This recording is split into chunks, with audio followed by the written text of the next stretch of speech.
What it do, what it do, what it do. This is your boy, Alonzo. I wanted to make a video.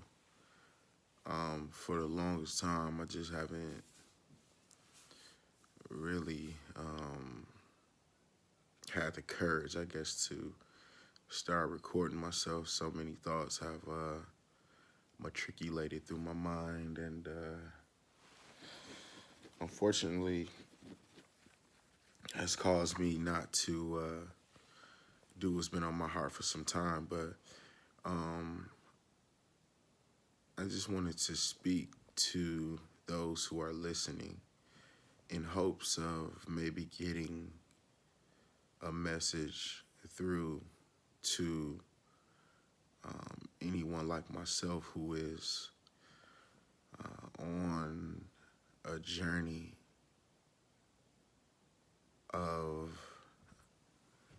self realization, understanding, and actualizing that understanding and being able to live a prosperous life, not just for themselves, but for the rest of society, Black America. Um, I don't want to ramble, but I just want to say what's been on my heart. So I think it was last year there was a state election cycle that um, got a lot of attention here in Wisconsin. A lot of my friends were excited to vote out our then Republican governor, and a lot of them wanted to exercise their rights to vote. Well, I had reservations. I didn't want to participate in the election cycle. I didn't understand it. And normally I'm skeptical when a bunch of us get excited about one thing. I just kind of see that as like um, sheep flocking due to the shepherding of a shepherd. So I'm normally like skeptical of that because you don't know if you're being herded into a slaughter or getting ready to be slaughtered. So when I see a lot of us do one thing, I kind of wait until, you know, everything dies down to see what was what was happening, where was that energy coming from. So I got a lot of pushback because I asked people about like what motivated them to vote, why were they voting, did they understand who they were voting for, et cetera, et cetera. And I got a lot of pushback. I got a lot of people who I think um, didn't really have an answer. And so to counterbalance or to counter that question, these people use white supremacist talking points like your ancestors died for your right to vote. You're a traitor, or you're the reason why. They would kind of blame or cast blame, and I think due to that ignorance, they kind of got upset with me because I had serious questions to ask. So, what came out of that was more curiosity on my part. I wanted to understand politics. I wanted to understand more about what that process was and what it meant. And I'm just going to give you a little background of who I am. I am an American descendant of slavery. As you might have noticed, I am a fair-skinned, whatever they consider that, but I have a lighter skin. I'm a lighter skin complected Negro. One thing about me, who I am internally, is I am a brother of your struggle. I have come across the prison industrial system here in America. I have been a part of the social programs. I have been poor. I have been educated by the public school system. I've lived in the ghettos and the hoods. I've only been able to identify with Black Americans. I'm 35, and at one time, just seeking answers, I joined an organization that I now deem being a cult called the Jehovah's Witnesses. Just looking for a way out, just looking for an understanding to the madness. Why am I so poor? Why is my community so ravaged by poverty? So, and joining that organization, I give them so much credit for helping me to understand literacy, what organizing can do, community. The Jehovah's Witnesses do a wonderful job at that. If you're Black, you're just looking for a network where, it's just not so much dysfunction. So I was part of that organization, but I never got baptized, which means I never became a member. I was just at the level of what they considered like a Baptist candidate. That's called an unbaptized publisher, where I was allowed to go to the door. I showed progress within the organization, and was able to take advantage of that network. After the Jehovah's Witnesses, being still young, and just extremely impoverished, and now being a new father to two sons, the pangs of poverty was still in my life, and it led me to selling drugs as a way to compensate for that lack of poverty. And that's how I found my way into jail. So while I was in jail, I devoted myself to the Jehovah's Witness organization, immersed myself in the Bible, and learned so much about Christ and the Bible, and you know, that's my background. But I came across randomly in jail a gentleman who read Booker T. Washington's Up from Slavery. And he strongly suggested me this book. And I was kind of skeptical because I had only deemed that Jehovah's Witness reading material was like acceptable for me to read. I didn't think that any secular or what they call worldly literature was appropriate. So I kind of was reluctant. But then I seen, read a little bit and just got submerged in that book. And that book, you find Booker T. Washington in slavery, hear the words, "You are free." And those words landed on him in a way that made him believe that words were important, education was important, and he did everything that he could to educate himself so that he could be used here in America.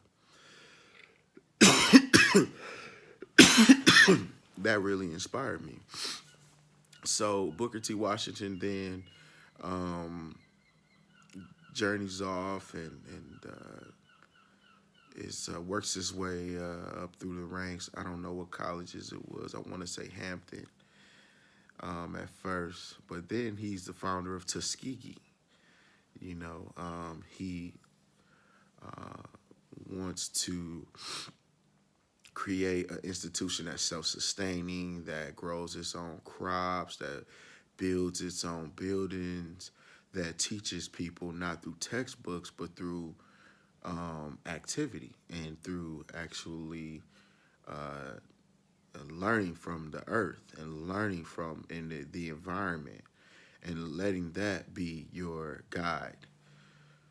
So that right there is my introduction into the black struggle in an intelligent way. I hadn't before that had the ability to intellectualize anything. So without the Jehovah's Witnesses teaching me literacy, understanding word compositions and structure, and just being able to talk, I wouldn't be who I am today. So I thank the Witness organization for that. Although it is a cult, and in order for you to really be a member of that organization, you have to think like you can't really think for yourself. You are taught that it is free, but it actually isn't. But to each his own. No, I don't want to bash the Witnesses. They've done wonderful things for me and my family. So here I am in the black struggle, and I have so many questions as a black man.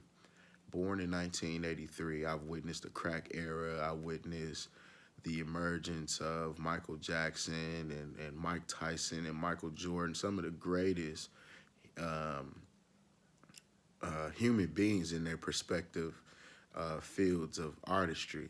And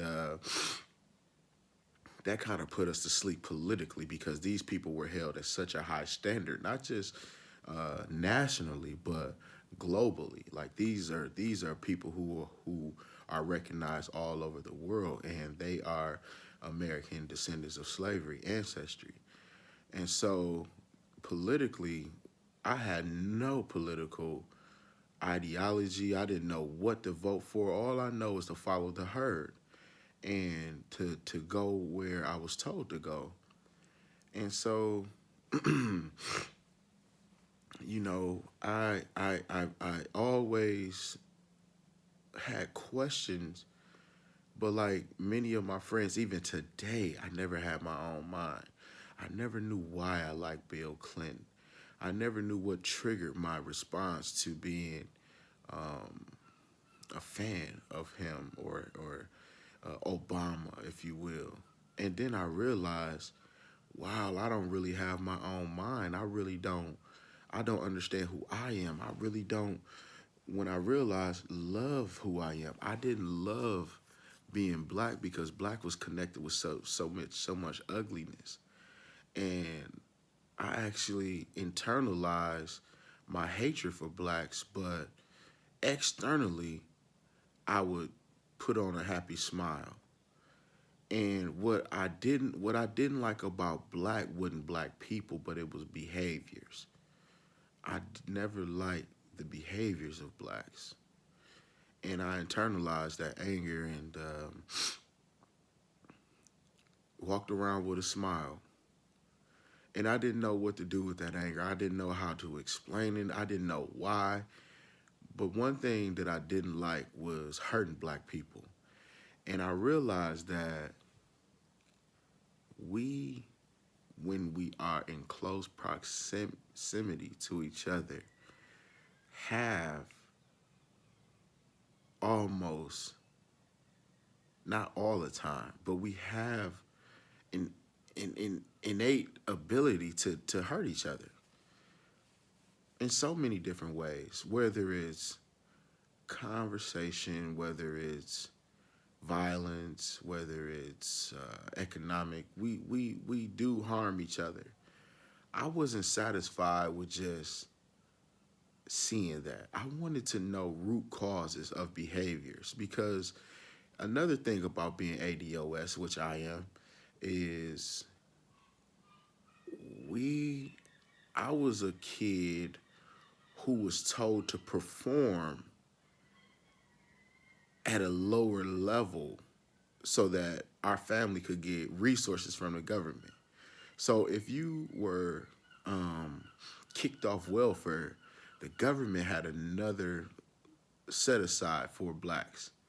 But you have to act crazy. You have to have crazy kids or disabled kids or whatever. So as a kid, I was told to act like I was silly in front of these doctors. Say I was hearing voices, say that I didn't know the answer to certain things. And what happened was, excuse me,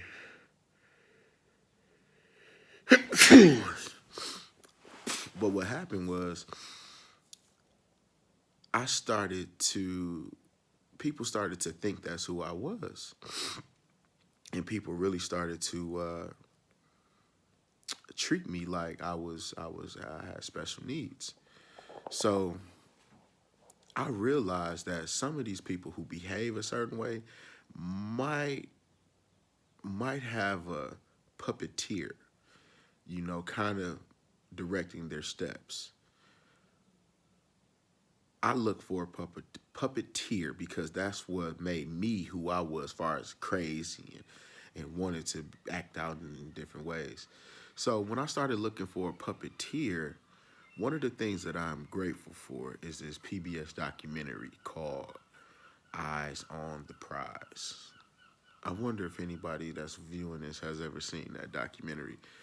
But Eyes on the Prize shows you the United States in the 50s. And they talk about brief history of slavery, but then they start talking about the civil rights struggle. So in this documentary, you see black people who are marching in the streets, protesting race segregation and the racism that's in society, and black people are united. Stop there. That's one thing that I really appreciated. If I didn't care about nothing else, I cared about that. But one thing that really got people together in this documentary was the murder of Emmett Till. Emmett Till was a 14-year-old Chicagoan who visited his uncle in Mississippi.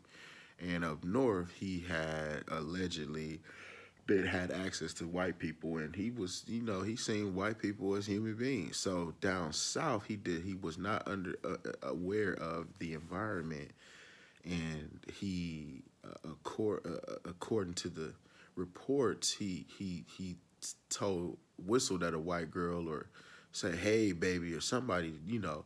And what happened was the lady told or somebody told, and two grown men came looking for this 14-year-old boy, and came and murdered him. To make a long story short, so what really um, mobilized black people is his mother wanted him to have an open casket display funeral so that people can see what they had done to Emmett Till. And this sent shockwaves through America, and it caused black America to unite and fight so that we can get rid of this out of America. But anyways, here we are today, and I feel the energy around black people. I think it's here. It's just dormant. It's just distracted right now.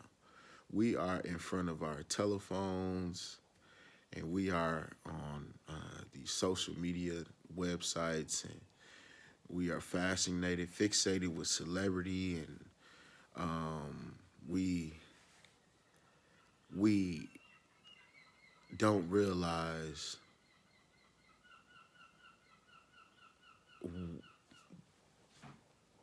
the importance of the time that we're living in.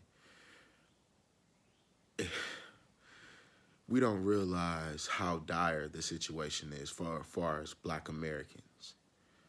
And what pains me the most is that you could scream at the top of your lungs and say, hey, the building is on fire. And it's almost like black people will look at you like you're crazy. You crazy. Not most, but my friends here in Wisconsin, when I go on my news feed, I see us with just a willing attitude to be distracted. And we go outside and we see abject poverty everywhere. We see despair everywhere. Fortunately, for myself being a felon, I found a little bit of prosperity 50 miles north in the city called Sheboygan, Wisconsin. That has allowed me to put together, piece back together, a life that was torn apart by a broken family, uh, by drugs, and by poverty and crime. I've been able to reassemble myself here, but under the constant threat of losing it all because of the past mistakes that I've made due to low paying jobs and just bad choices that I've made as an adult. There is always that chance that this all can unravel and come apart. So, with that being said, I just want to um, say that, you know, I've been slowly waking up to understanding politics and understanding what our role is here in this on this earth. And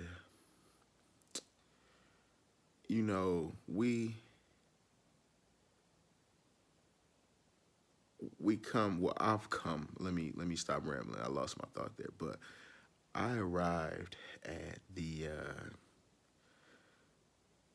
ADOS movement.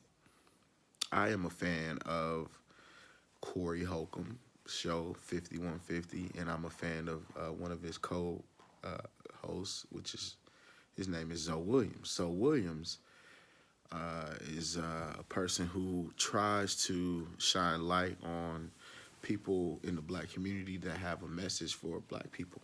He's indiscriminate. Whether he opposes you or not, he wants the black people to hear what you're trying to say if you sound like you are pro-black. So one of the people I've come across was Antonio Moore. And Antonio Moore is an attorney in Los Angeles, and he has a weekly radio show, talk show, discussing political issues around the black American descendants of slavery.